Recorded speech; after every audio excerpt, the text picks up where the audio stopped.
Hello everyone, नमस्कार। आज हम 12 के फिजिक्स का चैप्टर नंबर 4 जो कि मूविंग चार्ज एंड मैग्नेटिज्म होता है उसे स्टडी करेंगे। तो उसको स्टडी करने से पहले हम कुछ चीज़ें देख लेते हैं कि हमने पिछले चैप्टर्स में क्या क्या स्टडी किया है। तो हमें एक चीज़ पता है, जैसे कि अगर किसी बॉडी के पास मास है, ये एक मास वाली बॉडी है ना, तो और अगर यहाँ पर एक दूसरी बॉडी है, इसके पास भी मास है, तो मास वाली बॉडी एक फोर्स अप्लाई करती है। ये ऐसे है, इसको इधर नीचे की तरफ खींच सकती है। अगर ये अर्थ है और ये हमारा कोई ऑब्जेक्ट है, तो हमेशा क्या होगा कि अर्थ इस ऑब्जेक्ट को नीचे की तरफ पुल करेगी। ठीक है, इस सिचुएशन में यहाँ पे कोई भी कांटेक्ट नहीं हो रहा है, यानी कि यहाँ पर फील्ड फोर्स काम कर रहा है, फील्ड फोर्स, क्योंकि बिना कांटेक्ट से जो काम करता है उसको कहते हैं हम फील्ड फोर्स। तो यहाँ पे जो फोर्स लग रहा था वो था हमारा ग्रेविटेशनल फोर्स।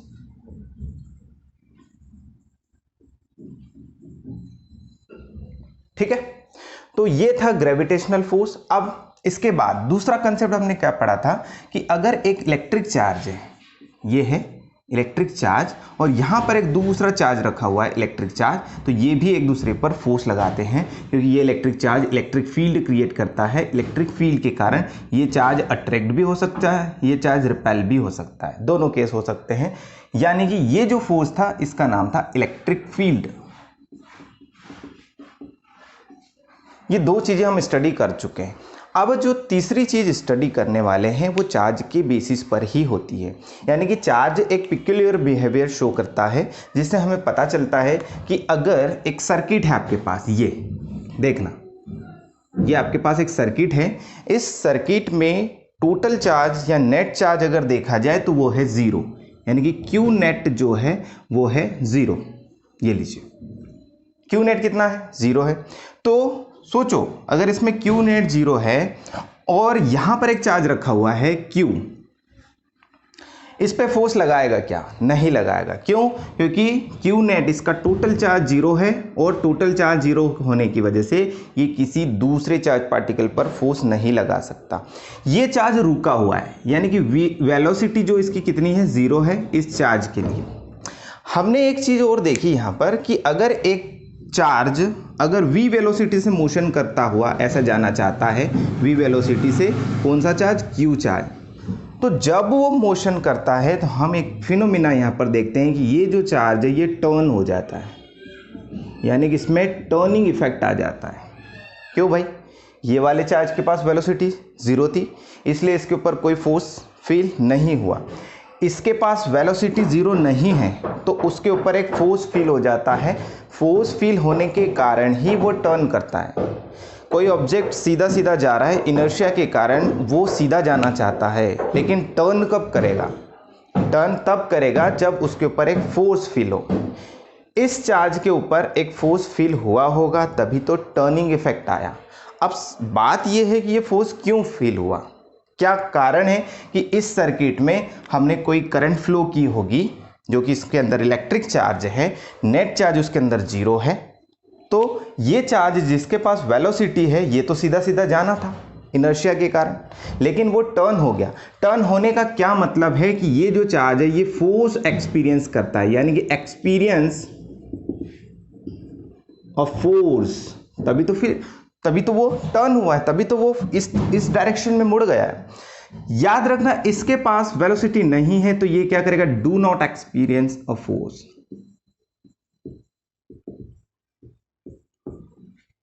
और ये सबसे पहले एक फेमस साइंटिस्ट थे, उन्होंने बताया है हमें, और जिनका नाम था ओर्स्टेड, जिन्होंने 1820 के अराउंड हमको ये कंसेप्ट दिया कि एक चार्ज पार्टिकल जब किसी इलेक्ट्रॉनिक सर्किट से या इलेक्ट्रॉनिक सर्किट के पास से निकल के जाता है तो उसके ऊपर एक फोर्स एक्सपीरियंस होता है। अब इससे पहले हमारे पास कुछ चीज़ें पहले से ही थी जिसके बारे में हम पहले से ही जानते थे, और वो था मैग्नेट। मैग्नेट क्या होता है? अगर उस मैग्नेट को आप एक धागे से बांधकर फ्रीली लटका देंगे तो वो नॉर्थ एंड साउथ डायरेक्शन में स्टे करेगा। नॉर्थ एंड साउथ डायरेक्शन में स्टे करेगा। अब किसी चीज़ को बताना है कि ये मैग्नेट है या नहीं है, इसका पता लगाने के लिए हमें एक कंपास नीडल की ज़रूरत पड़ती थी। तो अगर मैं कंपास नीडल को सपोज़ यहाँ पे रखता हूँ, है ना, यहाँ पे रखता हूँ, ये ऐसे एक कंपास नीडल है, ये इसका एन हिस्सा यानी कि एन पोल और इसका एस पोल, आप देखेंगे कि इसका एन पोल हमेशा इस मैग्नेट के साउथ पोल की तरफ ही रहेगा, ये है ना। अगर मैं मैग्नेट को टर्न करता हूं तो ये पोल्स भी टर्न हो जाएंगे, ऐसे हो जाएंगे। तो ये हमें पता है कि किसी भी चीज़ का मैग्नेट पता करना है कि भाई वो मैग्नेट है या नहीं है, इसके लिए एक सिंपल सा डिवाइस है, दैट इज़ कंपास। इसको उसके पास में लेकर आइए, वो हमें बता देगा। अगर उसमें डिफ्लेक्शन आता है तो हमें पता चल जाएगा कि सामने चीज़ रखी हुई है वो मैग्नेट है या नहीं है, ठीक है ना। तो एक चीज़ और देखना, अब अगर एक यहाँ पर एक मैग्नेट रखा है, कोई चीज़ है, जैसे मेरे हाथ में ये मैग्नेट है, ये कोई चीज़ है, मुझे पता लगाना है कि ये मैग्नेट है या नहीं है, तो क्या करूँगा, सिंपली इसके पास मैं एक नीडल लेकर आऊँगा। नीडल अगर डिफ्लेक्ट होती है तो मैं समझ जाऊँगा कि ये मैग्नेट है। क्यों? क्योंकि मैग्नेट अपने आसपास एक फील्ड तैयार करता है, दैट इज़ मैग्नेटिक फील्ड, क्योंकि वो मैग्नेट की है तो वो मैग्नेटिक फील्ड, यानी कि कंपास हमेशा मैग्नेटिक फील्ड के कारण डिटेक्ट होती है, मैग्नेटिक फील्ड के कारण अपने आप को अलाइन करेगी, ठीक। तो हम एक बात यहाँ पर और मान के चलते हैं कि सपोज एक मैग्नेट है, यहाँ पर एक मैग्नेट रखा हुआ है ना, ये कुछ इस तरह का एक मैग्नेट है, ये ठीक है। इस मैग्नेट का मैग्नेटिक फील्ड पता करने के लिए हम इसके पास नीडल लाते हैं। तो हमें देख लेते हैं कि भाई जब भी कोई बॉडी मैग्नेटिक बिहेवियर शो करेगा तो उसमें डिफ्लेक्शन आना जरूरी है। अब ये कंसेप्ट ऑस्टेट्स आपने यूज किया। उन्होंने क्या देखा, एक सर्किट तैयार किया था ये वाला। इस सर्किट में उन्होंने एक बैटरी जोड़ी होगी यहाँ पे, सपोज प्लस माइनस ऐसी बैटरी जोड़ दी और एक स्विच लगा दिया, यहाँ पे एक स्विच तैयार किया। स्विच को वो बार बार ऑन ऑफ करते रहे और यहाँ पर एक उन्होंने एक नीडल रख दी, जैसे अभी अपन ने देखा। ये इस नीडल में एन होता है, एस होता है और ये ऐसी एक स्टैंड पर लगी रहती है। अब जैसे ही वो इलेक्ट्रॉनिक एक्सपेरिमेंट, ये भाई सर्किट है, इस सर्किट में वो एक करंट के साथ एक्सपेरिमेंट कर रहे हैं। वो ये कंसेप्ट तो पहले से जानते थे, लेकिन ये वाला कंसेप्ट नया था उनके लिए कि जब सर्किट में करंट को ऑन ऑफ किया जाता था तो वो ये देखते थे कि इसके पास रखी हुई नीडल कभी इधर आती थी, कभी इधर जाती थी। पोलैरिटी चेंज कर दी जाए बैटरी की तो वो देखते थे कि कभी एन इस तार की तरफ अट्रैक्ट हो रहा है, कभी एन इस तार से रिपेल हो रहा है। दो केस होते थे। तो उन्होंने सोचा यार ऐसा तो मैग्नेट के साथ होता है, ऐसा तो मैग्नेटिक फील्ड की प्रेजेंस में होता है जब नीडल डिफ्लेक्ट होती है अराउंड द मैग्नेट। तो उन्होंने यहाँ पे एक रूल बना दिया कि जब इस सर्किट में इलेक्ट्रिक चार्ज फ्लो होता है उसके आसपास एक फील्ड तैयार होती है इलेक्ट्रिक चार्ज के कारण, यानी कि इलेक्ट्रिक चार्ज मूव करने लगता है, तब ये बिहेवियर हमको शो होता है। इसलिए इस चैप्टर का नाम है मूविंग चार्ज एंड मैग्नेटिज्म, ये है इस चैप्टर का नाम। तो मूविंग चार्ज किस में होगा, किसी भी सर्किट के अंदर। और अब आप देखिएगा कि जब मूविंग चार्ज इसके अंदर मूव कर रहा है तो वो इलेक्ट्रिक फील्ड तो बनाता ही बनाता है, साथ में उस तार के, उस कंडक्टर के आसपास एक मैग्नेटिक फील्ड भी तैयार करता है। उसकी प्रेजेंस हमने नीडल से चेक की। पोलैरिटी बदल दोगे तो नीडल डिफरेंट डायरेक्शन में डिफ्लेक्ट होना शुरू हो जाएगी। तो यहाँ से एक कंसेप्ट मिला और उसको हमने एक फंडामेंटल लॉ मान लिया है कि moving charge can create electric field as well as magnetic field. तो दो चीज़ें बनाता है। लेकिन यहाँ इस चार्ज पर देखिए शर्त क्या है कि चार्ज के पास वेलोसिटी होना चाहिए। अगर वेलोसिटी नहीं होगी तो वो फोर्स एक्सपीरियंस नहीं करेगा।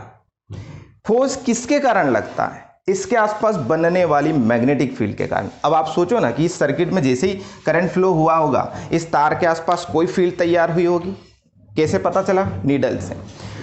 उस फील्ड में इस चार्ज को हमने दौड़ा दिया with velocity v।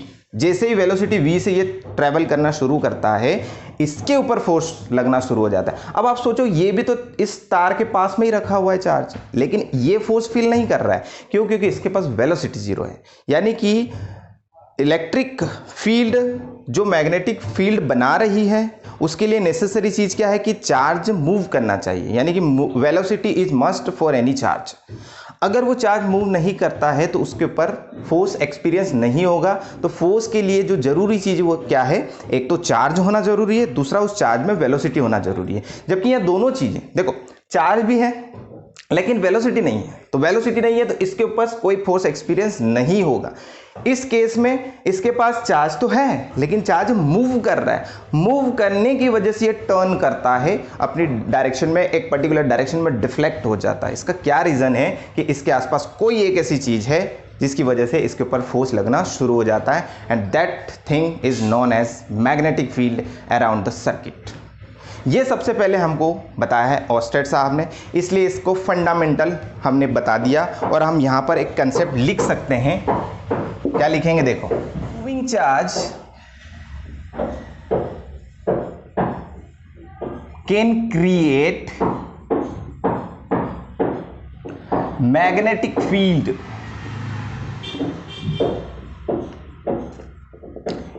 In any conductor due to which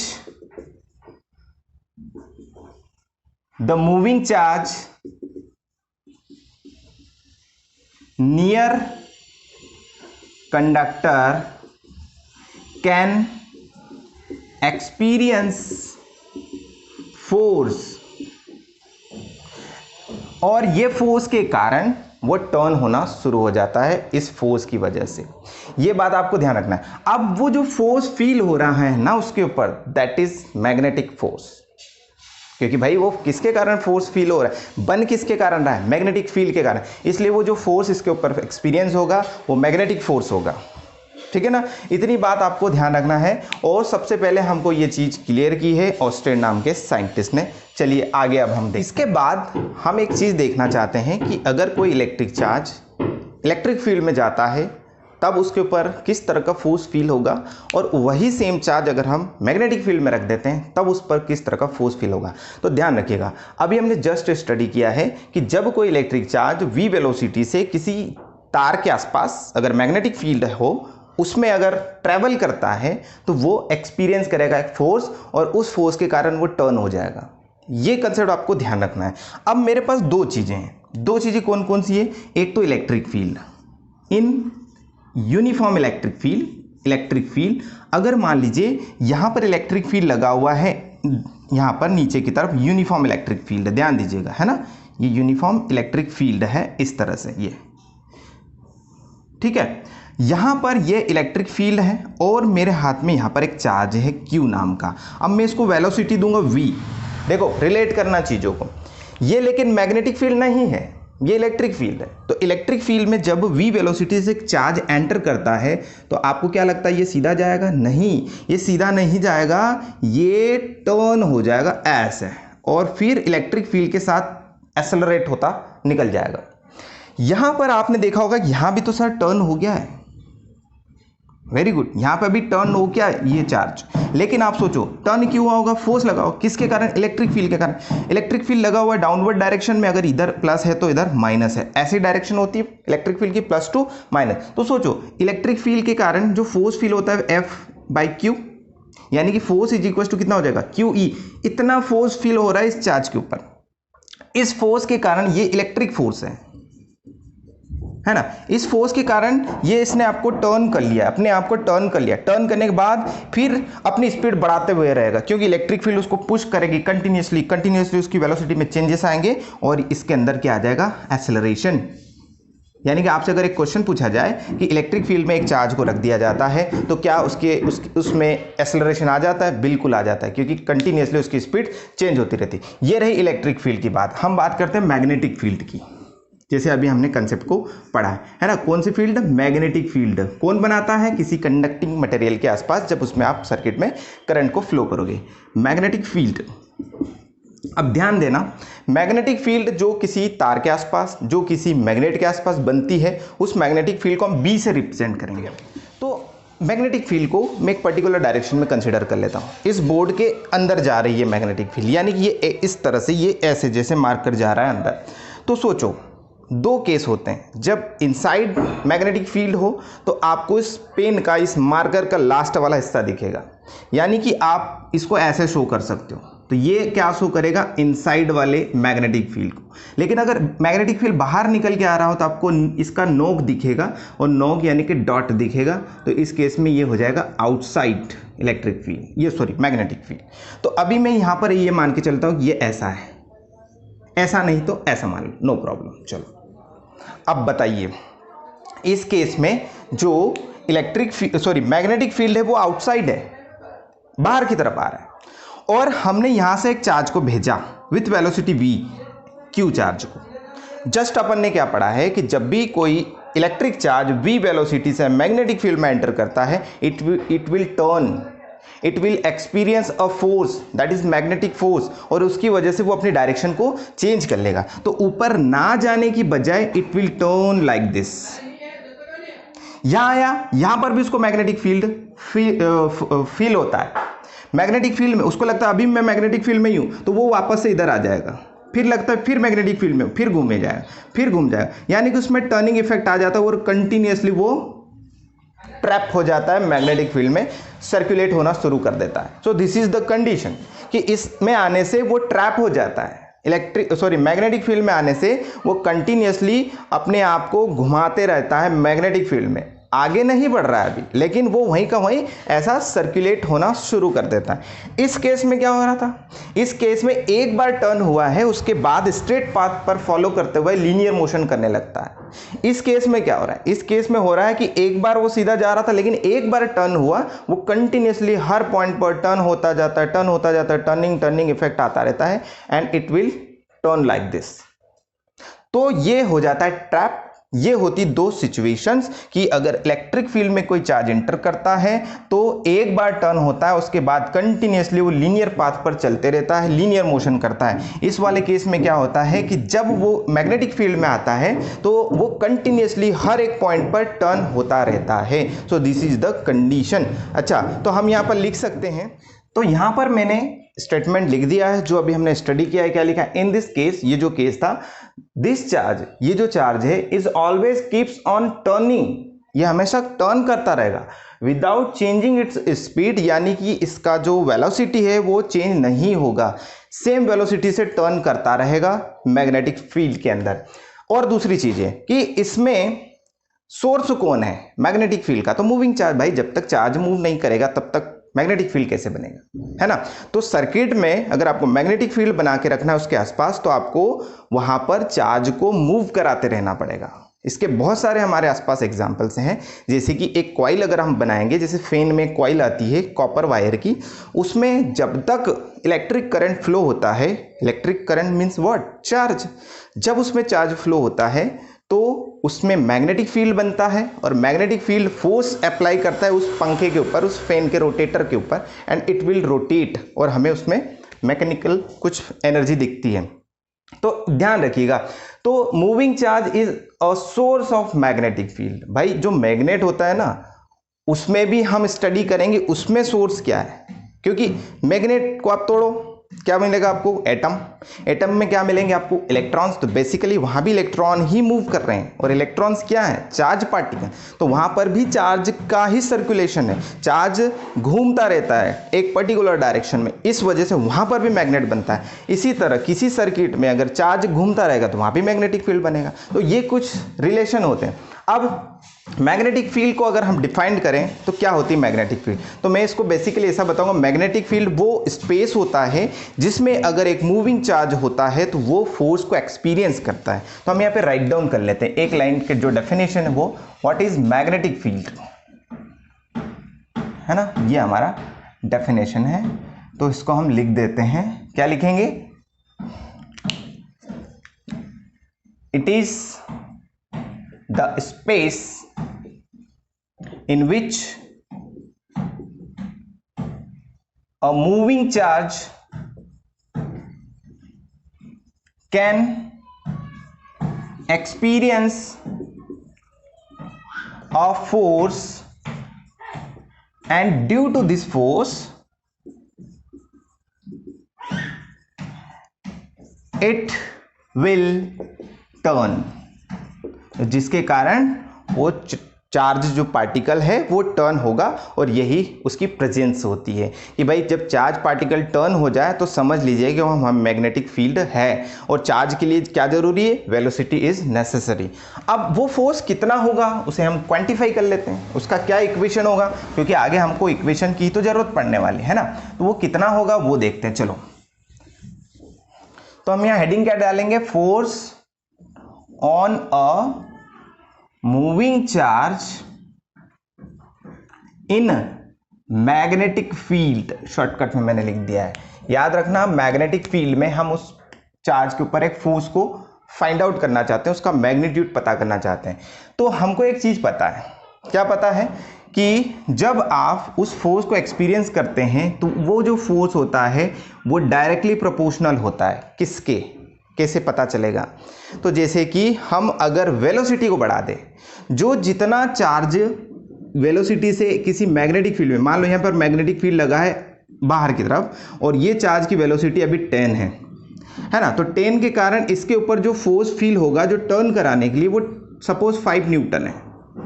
मैंने नेक्स्ट टाइम क्या किया कि 10 की जगह उसको 20 से भेजा, तो मैं देखता हूं उसके ऊपर फोर्स डबल हो गया, यानी कि अगर मैं वेलोसिटी को इंक्रीज करता हूं तो इसके ऊपर जो फोर्स फील होता है मैग्नेटिक फील्ड के कारण वो भी डबल हो जाता है। तो हम यहां क्या लिखेंगे कि force is directly proportional to velocity. तो पहला स्टेटमेंट क्या हो जाएगा कि force on the moving charge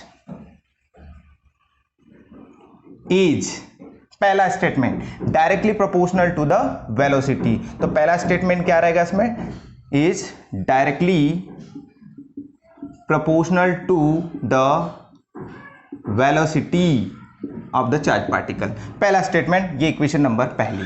अच्छा, दूसरा स्टेटमेंट देखो कि यही जो फोर्स है, ये जो फोर्स है, अगर मैं इस लोकेशन पे इस रूम में मैग्नेटिक फील्ड लगा हुआ है, ऑब्वियसली अर्थ की मैग्नेटिक फील्ड है हमारे पास, तभी हमको ग्रेविटेशनल फोर्स फील हो रहा है। तो हमने एक चार्ज लिया, इस चार्ज की कुछ वैल्यू है, उसको मैग्नेटिक फील्ड में रखा, जैसे ही रखा इसको वेलोसिटी दी मैंने, जैसे वेलोसिटी दी ये आके मेरे हाथ को हीट करता है, कितने न्यूटन से, 10 न्यूटन से। फिर मैंने सेकंड टाइम में क्या किया, मैंने इस चार्ज को रिप्लेस कर दिया, दूसरा चार्ज उठाया और मैंने देखा कि यहाँ आके जब ये हीट करता है उसी मैग्नेटिक फील्ड में उसी लोकेशन पर, लेकिन अब जो आके हीट करता है वो 20 न्यूटन का फोर्स लगाता है। ऐसा क्या किया मैंने, उस चार्ज को मैंने डबल कर दिया, तो चार्ज को डबल करने से मेरे हाथ पे फोर्स भी डबल हो चुका है, यानी कि ये जो फोर्स है ये डायरेक्टली प्रोपोर्शनल हो गया चार्ज के, इक्वेशन नंबर 2। तो क्या लिखेंगे हम कि the force on the moving charge is, यहाँ पे directly proportional to the charge, magnitude of charge. ठीक है, ये इक्वेशन नंबर। तीसरा जो इक्वेशन था, इस लोकेशन पर हमने 1 कूलम चार्ज लिया था, 10 न्यूटन का फोर्स फील किया, उसकी वेलोसिटी कुछ पर्टिकुलर थी, लेकिन अब मैंने इस रूम में मैग्नेटिक फील्ड को बढ़ा दिया, अब मैं देखता हूं कि फोर्स डबल हो चुका है, यानी मैग्नेटिक फील्ड बढ़ाने से फोर्स भी बदल जाता है। तो तीसरी चीज क्या होगी, force is directly proportional to magnetic field, magnetic field is denoted by B, याद रखिएगा। ओके, तो हम यहां लिख सकते हैं directly proportional to the magnetic field. ये 3 इक्वेशन है, इन तीनों को आप कंबाइन कर दीजिए, है ना, तो क्या बनेगा हमारे पास, आप देख सकते हैं एज बाय इक्वेशंस 1, 2 एंड 3। देखो, force is proportional to V, is proportional to Q, is proportional to B, Q V B, ये 3 चीजें होती है। या तो आप इसको ऐसा लिख दीजिए, नो प्रॉब्लम, कि force is directly proportional to Q V B। अब जब प्रोपोर्शनलिटी का साइन हटता है तो एक कांस्टेंट आ जाता है भाई साहब, फिर हम इसको लिखेंगे Q V B, B is what, magnetic field. अब यहां पर K की वैल्यू क्या होगी, तो K की वैल्यू आपको डिफाइन करनी पड़ेगी। क्यों, क्योंकि जब भी कोई फिजिक्स में नई क्वांटिटी को इंट्रोड्यूस किया जाता है तब K की वैल्यू को डिफाइन करते हैं। अब इस K की वैल्यू को कोई अपोज नहीं कर सकता, जो भी आप यहाँ पे डिफाइन करेंगे, जो कन्वीनियंट होगी हमारे लिए वैसे डिफाइन करेंगे, उसको कोई अपोज इसलिए नहीं कर पाएगा क्योंकि इससे पहले वो डिफाइंड ही नहीं हुई है, इसलिए वो नई चीज़ है। तो हम इसको कैसे डिफाइन करेंगे, तो हम एक कंसिडरेशन करते हैं, इफ मान लो कि आपके पास 1 कूलम का चार्ज है, यानी कि चार्ज की वैल्यू 1 कूलम है। उस 1 कूलम को आपने 1 मीटर पर सेकंड की रफ्तार दे दी, यानी कि वेलोसिटी उसको कितनी दे दी, 1 मीटर पर सेकंड की रफ्तार से भेजा 1 यूनिट मैग्नेटिक फील्ड में, यानी इस लोकेशन पर मैग्नेटिक फील्ड कितनी है, 1 यूनिट। तो ऐसा जब किया जाएगा उस समय उसके ऊपर जो फोर्स फील होगा वो 1 न्यूटन होगा। और इतनी सारी कंसिडरेशन करने के बाद इस इक्वेशन में हम सारी वैल्यूज पुट कर देते हैं, तो फोर्स कितना है 1, के चार्ज 1, वेलोसिटी 1, मैग्नेटिक फील्ड 1। तो बेसिकली देखा जाए तो के की वैल्यू यहाँ कितनी आ रही है, 1 आ रही है। तो देखो जब भी कोई नई क्वांटिटी को इंट्रोड्यूस किया जाता है इस तरह से कंसिडरेशन आप कर सकते हैं, इसको कोई अपोज नहीं करेगा क्योंकि इससे पहले वो डिफाइंड नहीं हुई है। तो के की वैल्यू आ चुकी है, तो अब एफ जो हो जाएगा वो हो जाएगा QVB, and this is the actual formula for the force when an electric charge enters in any magnetic field, then it will experience a force, then that is magnetic force। तो ये जो हमारा जो इक्वेशन आया है that is the force okay on the charge. इसके बाद थोड़ा सा इसको सिंप्लीफाई करते हैं, वेक्टर के फॉर्म में लेकर भी हम चलते हैं इसको। देखिए वेक्टर के फॉर्म में कैसे लिखेंगे, ध्यान दीजिएगा। फोर्स तो एक वेक्टर क्वांटिटी है, चार्ज वेक्टर नहीं है लेकिन वेलोसिटी वेक्टर है और मैग्नेटिक फील्ड भी वेक्टर है। तो दो वेक्टर का मल्टीप्लाई ऐसा करो कि सामने वाला भी वेक्टर बन जाए, यानी कि इनके बीच में क्रॉस प्रोडक्ट आएगा। This is the force in vector form.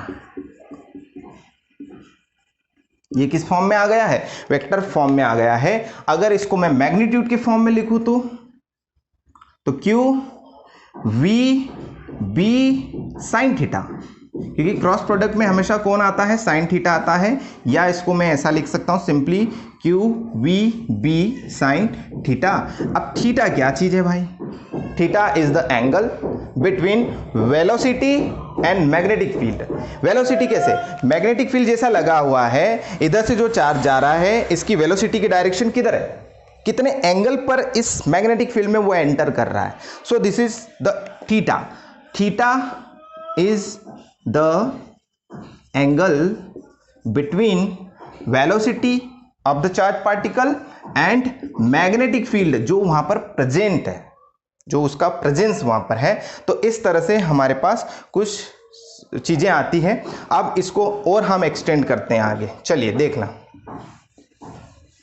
Note down कर लो। यहाँ पर हम कुछ और चीज़ देखते हैं, इंटेंसिटी के बारे में बात करते हैं। इंटेंसिटी क्या होता है, जैसे कि हमने इलेक्ट्रिक फील्ड में इंटेंसिटी पढ़ा था, उसमें देखा था कि किसी लोकेशन पर एक चार्ज को प्लेस करने से उस पर जितना फोर्स एक्सपीरियंस होता है वही इलेक्ट्रिक फील्ड होता था। यानी कि force is the measurement of electric field या electric field is the measurement of force. इसी तरह हम यहाँ पर चार्ज पार्टिकल रखेंगे, उस पर कितना फोर्स एक्सपीरियंस होगा वही तो मैग्नेटिक फील्ड होगा, इंटेंसिटी ऑफ मैग्नेटिक फील्ड होगा।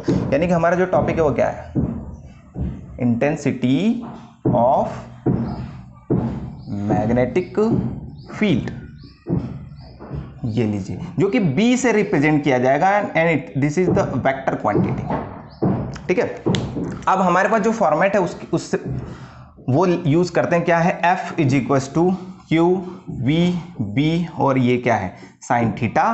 तो यहाँ पर B अगर हमको फाइंड आउट करना है तो ये हो जाएगा फोर्स डिवाइड में क्यू वी और साइन थीटा।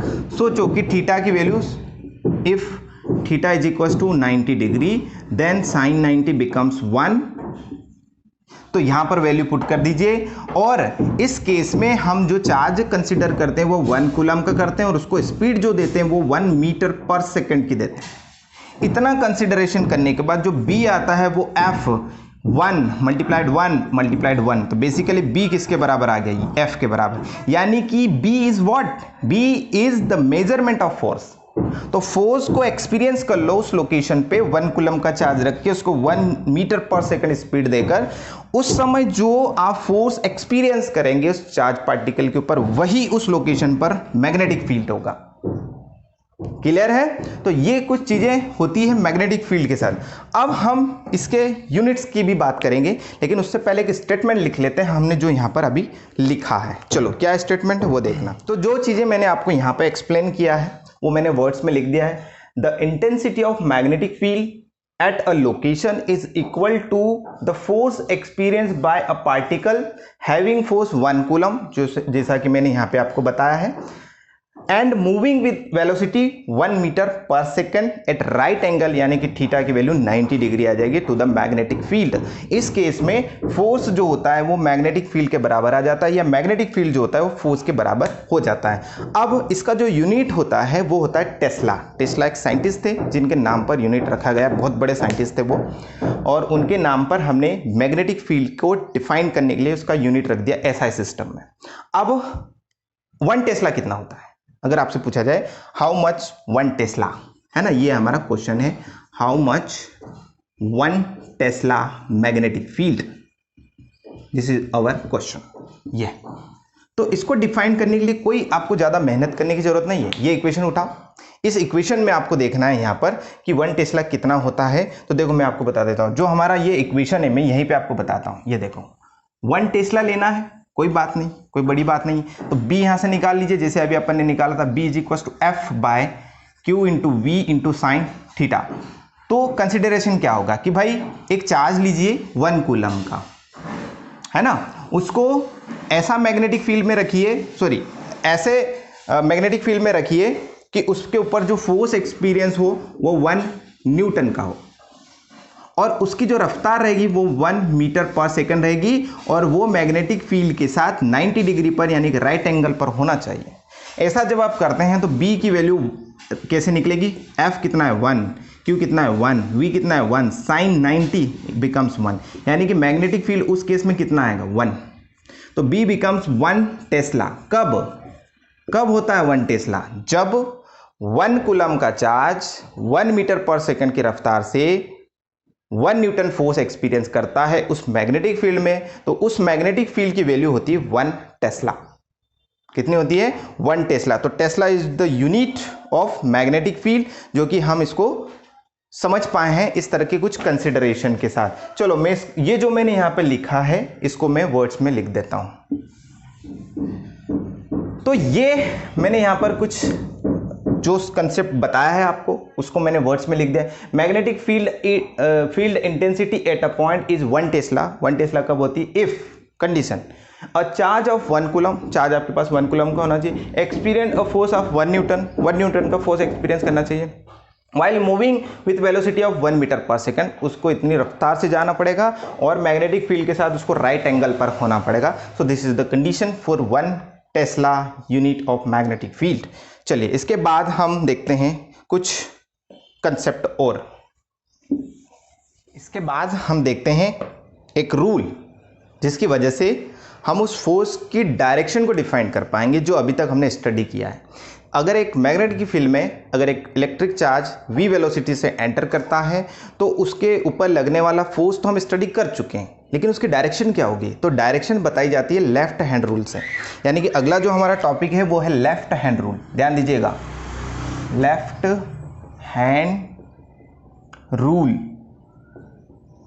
इस रूल के अकॉर्डिंग आप वहां पर उस चार्ज पार्टिकल पर एक्सपीरियंस होने वाला फोर्स उसकी डायरेक्शन बता सकते हैं। ठीक है, तो क्या करना है आपको, सिंपली 3 चीज़ों का यूज़ करना है यहाँ पर। हमारे यहाँ पर ये है हमारी इंडेक्स फिंगर, ये मिडिल फिंगर एंड थंब। तीनों को कैसे रखना है, तीनों को right angle to each other, यानी कि तीनों के बीच में एंगल कितना होगा 90 डिग्री का। आप देखो इसके और इसके बीच में देखो 90 डिग्री है ना, इसके और इसके बीच में देखो 90 डिग्री, और अगर आप इन दोनों को देख पा रहे हैं तो इसके और इसके बीच में भी 90 डिग्री का ही एंगल है। तो तीनों को आपको क्या करना है, यानी कि आपको करना है स्ट्रेच इंडेक्स फिंगर, और कौन कौन सी है, middle finger and thumb at right angle to each other. देख लो, इस तरह से आपको उनको स्ट्रेच करना है। तो हमको यहां पर क्या क्या गिवन है, देखो 2 चीजें गिवन रहेगी, एक पता चलेगी। कौन कौन सी चीज गिवन होती है, पहले तो इंडेक्स फिंगर। तो जब भी आप इंडेक्स फिंगर को स्ट्रेच करेंगे तो उसको हमेशा आपको मैग्नेटिक फील्ड की डायरेक्शन में रखना है। यानी कि इंडेक्स फिंगर जो होती है ये वाली, ये मैग्नेटिक फील्ड की डायरेक्शन को शो करेगी, ध्यान रखिएगा। दूसरी जो चीज होती है, ये तो 1 नंबर, ये रही 2 नंबर, दूसरे नंबर पर मिडिल फिंगर है। इसको क्या करना है, इसको रखना है वेलोसिटी के डायरेक्शन में उस चार्ज पार्टिकल की, यानी कि in the direction of velocity, in the direction of v, यानी कि वेलोसिटी।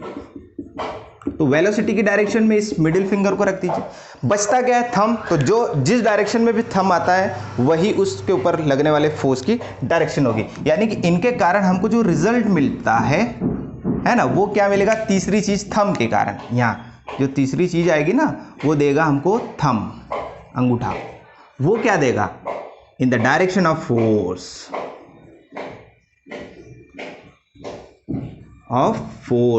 या इसको ऐसा लिख दो, gives the direction of force.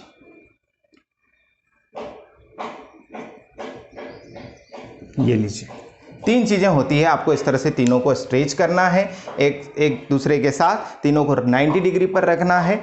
Index finger हमेशा यहाँ पर हमको मैग्नेटिक फील्ड देता है, मिडिल फिंगर हमेशा आपको वेलोसिटी की डायरेक्शन में रखना है। ये 2 चीजें गिवन होती है, उससे तीसरी निकल आती है, यानी कि थंब जिस भी डायरेक्शन में होगा वही हमारे लिए फोर्स की डायरेक्शन होगी। अब है ना, हम थोड़ा सा प्रैक्टिस करते हैं। फॉर प्रैक्टिस देखो कैसे प्रैक्टिस करेंगे। हम कुछ डायरेक्शन स्पेसिफाई कर लेते हैं। ये है east, west, north and south. अब यहाँ इसके अकॉर्डिंग मैं आपको यहाँ पे डायरेक्शन बताऊंगा केस नंबर 1 में। तो हम ये मान के चलते हैं कि हमारा जो मैग्नेटिक फील्ड लगा हुआ है, सपोज वो है नॉर्थ टू साउथ। कौन है, बी। तो बना लो, ये रही मैग्नेटिक फील्ड की डायरेक्शन नॉर्थ टू साउथ में। नीचे की तरफ देखो, इसको हटा दो अगर आप चाहें तो। ये रही नॉर्थ टू साउथ, ये किसकी डायरेक्शन है, मैग्नेटिक फील्ड की। और चार्ज पार्टिकल ऐसा जा रहा है, यानी कि वेलोसिटी की डायरेक्शन ये है। बताओ इनके ऊपर फोर्स, तो क्या करना है, तीनों को स्ट्रेच करिए।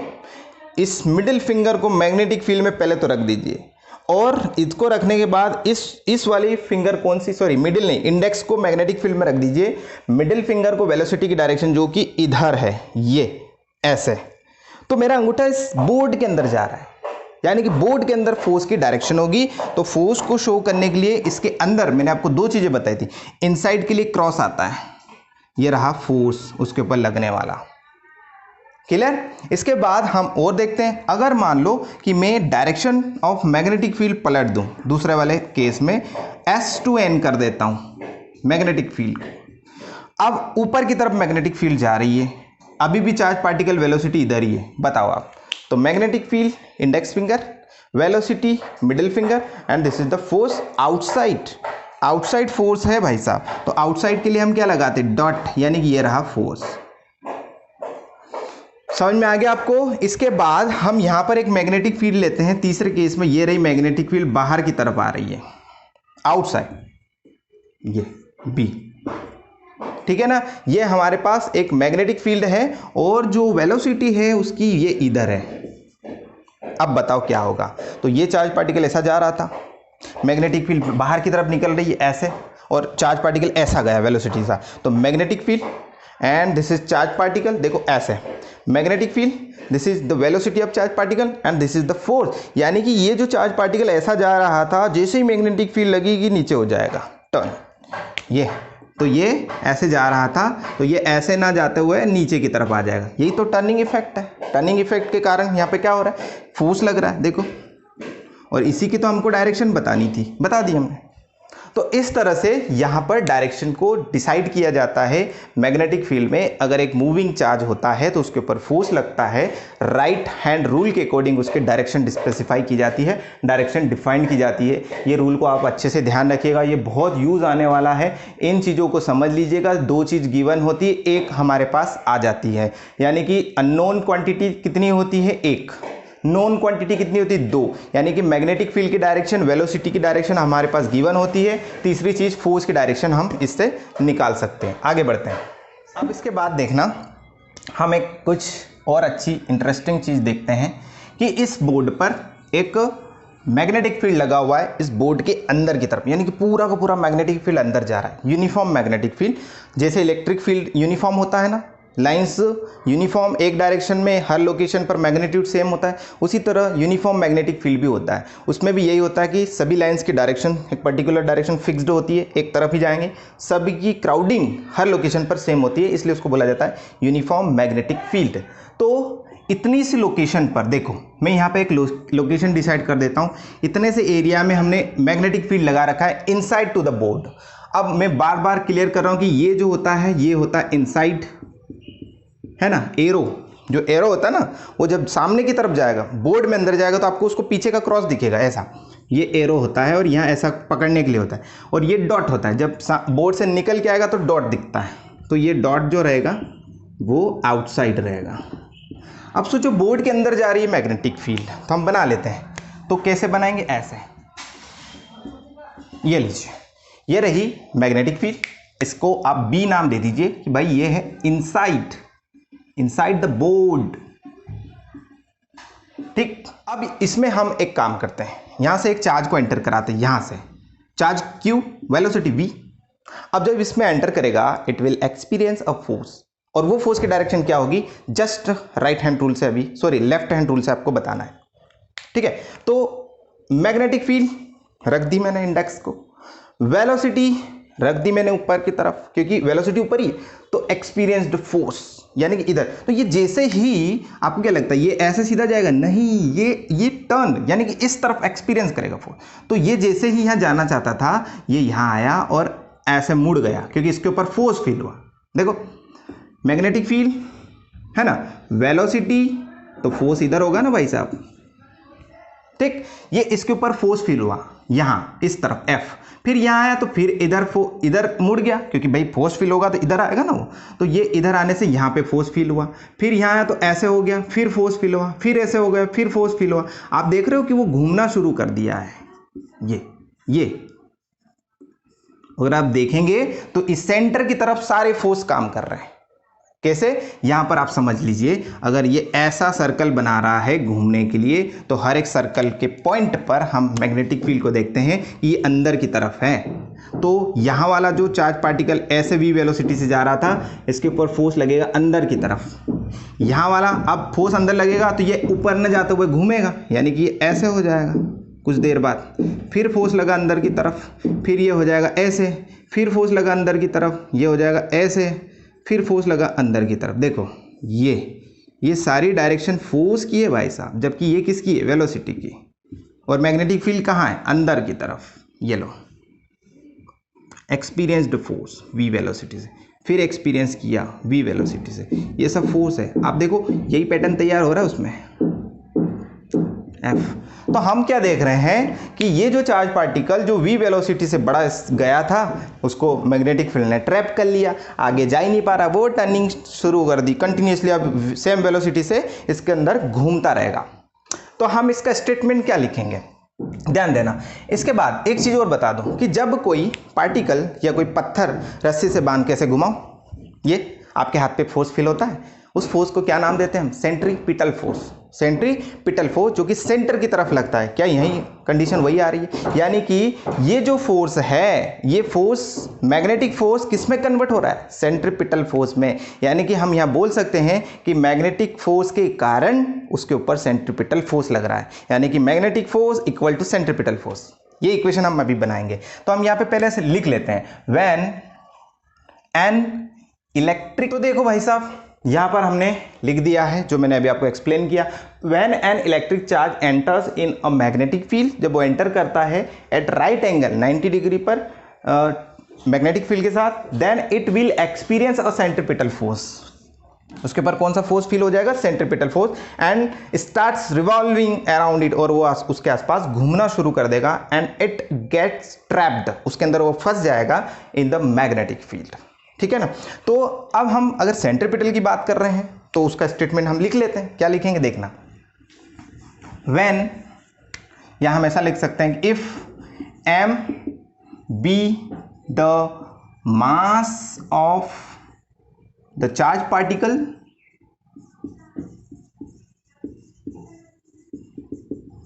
and v be the velocity of this particle,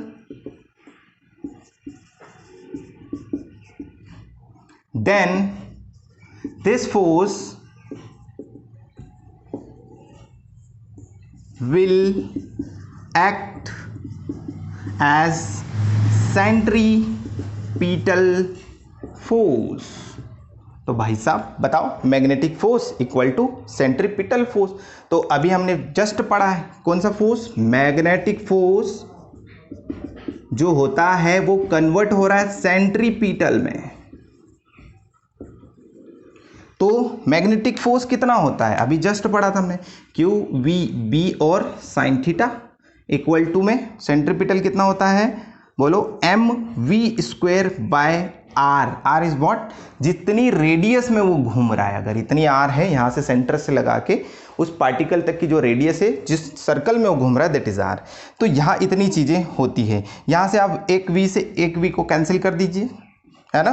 तो हमारे पास यहाँ पर मैग्नेटिक फील्ड आ सकता है, आपके पास रेडियस की इक्वेशन आ सकती है, आपके पास वेलोसिटी की इक्वेशन आ सकती है। तो अगर हम वेलोसिटी की इक्वेशन निकालना चाहें तो यहाँ बच रहा है एम वी बाय आर और यहाँ बच रहा है क्यू बी साइन थीटा। तो सोचो, अगर मैं इसमें वेलोसिटी निकालना चाहता हूँ तो मेरे पास जो इक्वेशन बनेगा वो बनेगा, v को वहीं रखिए, m को डिवाइड में पहुँचा दीजिए, r को ऊपर आ जाएगा और Q B sine theta already है वहाँ पर। So this is the equation for velocity for the charge particle.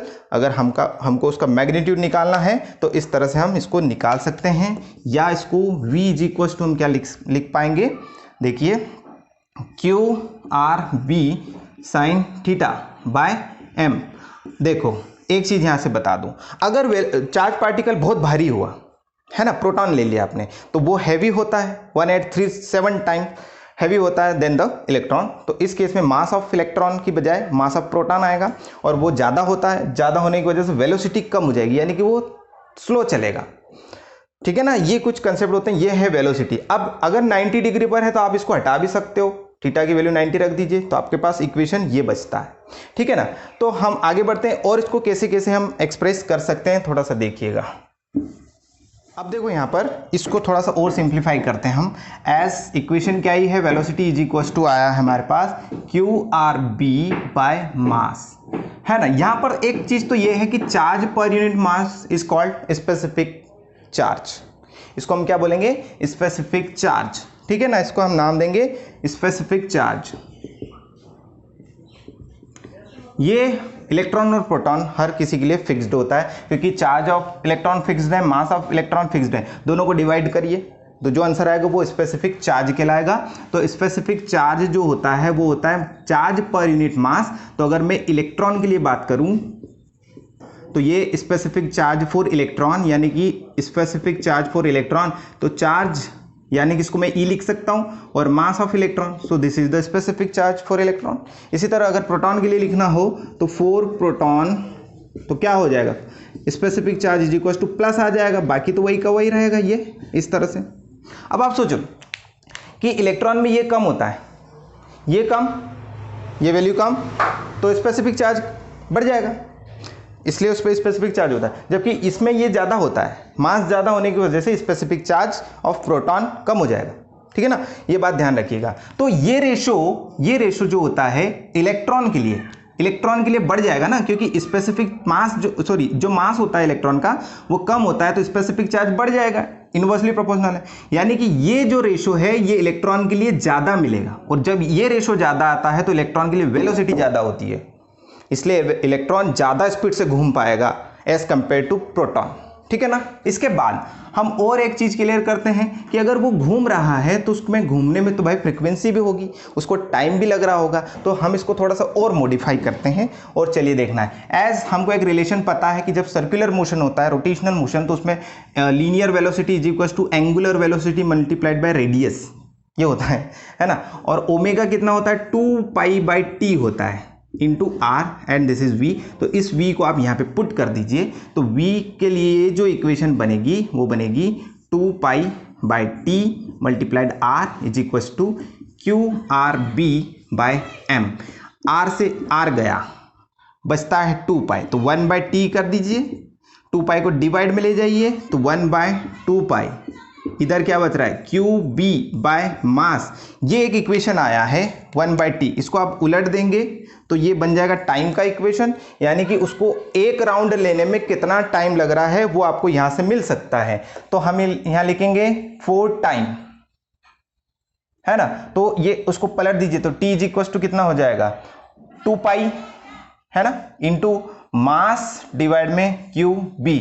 So this is the equation for time to take the charge in any circular path of radius r। तो देखिए time किन किन चीजों पर depend करता है, charge पे।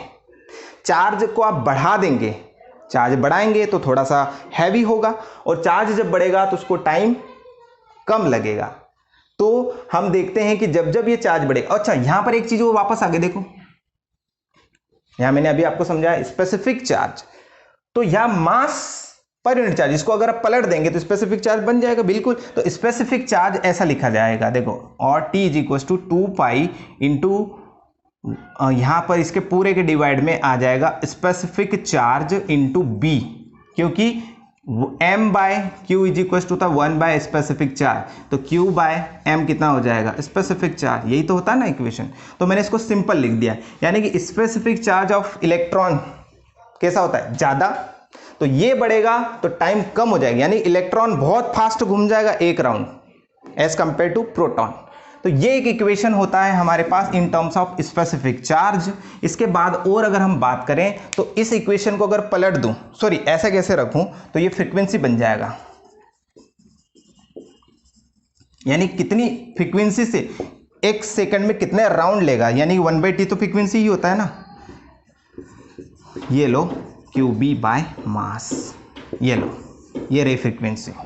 तो ये फ्रीक्वेंसी का इक्वेशन है, और ये हमारे पास टाइम का इक्वेशन है, ये हमारे पास वेलोसिटी का इक्वेशन है। अब घूमने में कितनी एनर्जी खर्च हो रही है, कितनी स्पीड से घूम रहा है, तो काइनेटिक एनर्जी भी हम यहाँ पे फाइंड आउट कर सकते हैं। तो चलो इसके बाद हम देखते हैं kinetic energy of the charge particle. जब वो किसी मैग्नेटिक फील्ड में एंटर करता है तो उसका हमको काइनेटिक एनर्जी भी निकालना पड़ेगा। नाउ काइनेटिक एनर्जी, बताओ भाई काइनेटिक एनर्जी, तो हमको एक चीज पता है, kinetic energy is equal to होता है हाफ mv का स्क्वायर। यहां पर हम वैल्यूज पुट करते हैं, m मल्टीप्लाइड, इसकी वैल्यू क्या होती है, वेलोसिटी क्या होती है QBr बाय m, इसको यहाँ पुट कर दीजिए तो QBr बाय m और इसका स्क्वायर, ब्रैकेट खोल लीजिए तो ये हो जाएगा Q square B square R square by M square, एक m से एक m कैंसिल आउट हो गया, बचेगा 2m multiplied Q square B square R square, and this is the kinetic energy for the electron. या कोई भी चार्ज पार्टिकल जब किसी मैग्नेटिक फील्ड में ट्रैप होता है तो उसके लिए कितनी काइनेटिक एनर्जी होती है, वो ये है। तो आज हमने बहुत सारे कंसेप्ट स्टडी कर लिए हैं। सबसे पहले हमने कंसेप्ट देखा कि किसी इलेक्ट्रिक सर्किट में अगर इलेक्ट्रिक चार्ज फ्लो होता है तो वो मैग्नेटिक फील्ड तो बनाता ही बनाता है, उसके आसपास एक इलेक्ट्रिक फील्ड तो वो बनाता ही बनाता है, उसके आसपास एक मैग्नेटिक फील्ड भी बनाता है। उस मैग्नेटिक फील्ड में एक चार्ज अगर वेलोसिटी v से ट्रेवल करेगा तो उसके ऊपर फोर्स लगेगा और वो टर्न करना शुरू कर देगा, यानी कि मैग्नेटिक फील्ड में जब भी कोई इलेक्ट्रिक चार्ज एंटर करता है तो वो टर्निंग इफेक्ट शो करता है। वो फोर्स कितना होगा वो हमने इक्वेशन से स्टडी कर लिया है। उस फोर्स की डायरेक्शन क्या होगी वो भी लेफ्ट हैंड से हमने स्टडी कर लिया है। उसके बाद जब कोई इलेक्ट्रिक चार्ज मैग्नेटिक फील्ड में एंटर करता है तो वो ट्रैप होता है, तो उस पर एक फोर्स लगता है, that is centripetal force. Centripetal force का इक्वेशन भी हमने बनाया, उससे हमने कई सारी चीज़ें निकाली, जैसे वेलोसिटी हमने फाइंड आउट कर लिया, उससे हमने टाइम देखा कि भाई एक चार्ज पार्टिकल एक राउंड लेने में कितना टाइम लगाएगा, उसके साथ ही साथ हमने उसकी फ्रीक्वेंसी भी देखी, उसके साथ साथ उसमें कितनी काइनेटिक एनर्जी बनेगी जितनी स्पीड से वो घूमेगा, वो सारी चीज़ें हमने आज स्टडी कर लिया है। तो वीडियो को ज़्यादा से ज़्यादा शेयर कीजिएगा, लाइक कीजिएगा, सब्सक्राइब भी कीजिएगा, नेसेसरी हो तो कमेंट भी कीजिएगा। Thank you so much.